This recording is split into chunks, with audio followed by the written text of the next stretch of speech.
जब भी कोई मुस्लिम लीडर अपनी कौम के लिए खड़ा हुआ, अपनी दीन और अपनी जमीन के लिए आवाज उठाई, हिस्ट्री गवाह है कि दुनिया ने उसे मिटा दिया। And there are countless people, King Faisal, Saddam Hussein, Muammar Gaddafi और यासिर अरफात जैसे लोग। इन सब के देश और मंजिलें अलग थी, लेकिन इन सब का जुर्म एक ही था, अपने लोगों को गुलामी से आजादी दिलाने की कोशिश। किंग फैसल ने 1973 में अरब इजराइल जंग के दौरान अमेरिका और यूरोपियन अलाइज देशों के खिलाफ ऑयल एम्बार्गो लगाया था। उन्होंने कहा था, our blood and oil are not for sale. King Faisal रहे थे वो लीडर जिन्होंने फिलिस्तीन को ओपन सपोर्ट किया था और इस्लामिक यूनिटी को अपना मिशन बनाया था। लेकिन जब उन्होंने वेस्टर्न इकोनॉमिक्स को हिला दिया, कुछ ही साल बाद उनके अपने ही नेफ्यू के हाथ उनका कत्ल हो गया। एक ऐसी मौत जिसमें कई लोगों ने फॉरेन इन्वॉल्वमेंट देखी। सद्दाम हुसैन भी इराक को एक खुशहाल और आजाद मुल्क बनाना चाहते थे। 1970s to 80s में Iraq free education, free health care और मॉडर्न इंफ्रास्ट्रक्चर की मिसाल बन गया था। सद्दाम हुसैन ने ऑयल को नेशनलाइज करके वेस्टर्न ऑयल कंपनीज को बाहर निकाल दिया था। और 2000 में जब उन्होंने इराक के ऑयल को डॉलर के अलावा यूरो में ट्रेड करने की बात की, उसी वक्त अमेरिका का पेट्रो डॉलर सिस्टम हिल गया। और उसके बाद क्या हुआ हम सब जानते हैं। 2003 में वेपन ऑफ मास डिस्ट्रक्शन का झूठा बहाना बनाकर इराक पर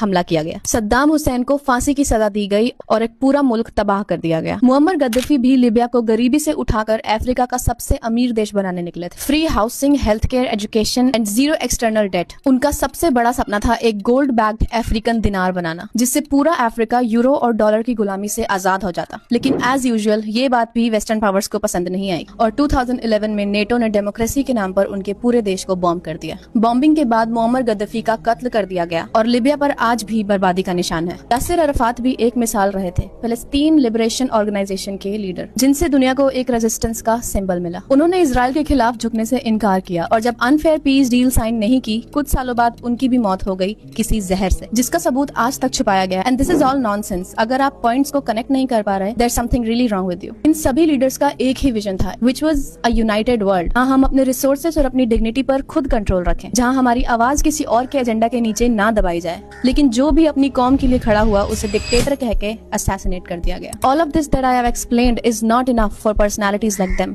ये सब अपने अपने वक्त के वो लोग थे जो मुस्लिम उम्मा को यूनिटी और रिस्पेक्ट की रोशनी दिखाना चाहते थे, लेकिन इस इस्लामोफोबिक वर्ल्ड ने उन्हें खत्म कर दिया। And this is the truth. आज जब हम पीछे मुड़कर देखते हैं तो लगता है कि अगर ये लोग जिंदा होते तो आज मुस्लिम वर्ल्ड इतना वीक, डिवाइडेड और डिपेंडेंट ना होता। यूएई जैसी सो कॉल्ड मुस्लिम कंट्री अपने खूनी हाथ वेस्ट के पीछे ना छुपा पाती। शायद मुस्लिम उम्मा इतनी स्ट्रांग होती कि वो इन लोगों को कॉल आउट कर पाती और शायद फिलिस्तीन, सुडान, कॉन्गो, इराक, लिबिया जैसे देश आजाद होते। बट देन इस दुनिया को वेस्टर्न प्रोपेगेंडा से फीड कराया गया है, उससे रिवाइंड होकर रीलर्न करने में बहुत वक्त लग जाएगा। And I think this is why the lunar perspective exist, to remind you of your legacy. तो अगर आप इस बात में मेरा साथ देना चाहते हैं, then do follow and subscribe to my page. This is Reshma on the lunar perspective, signing of.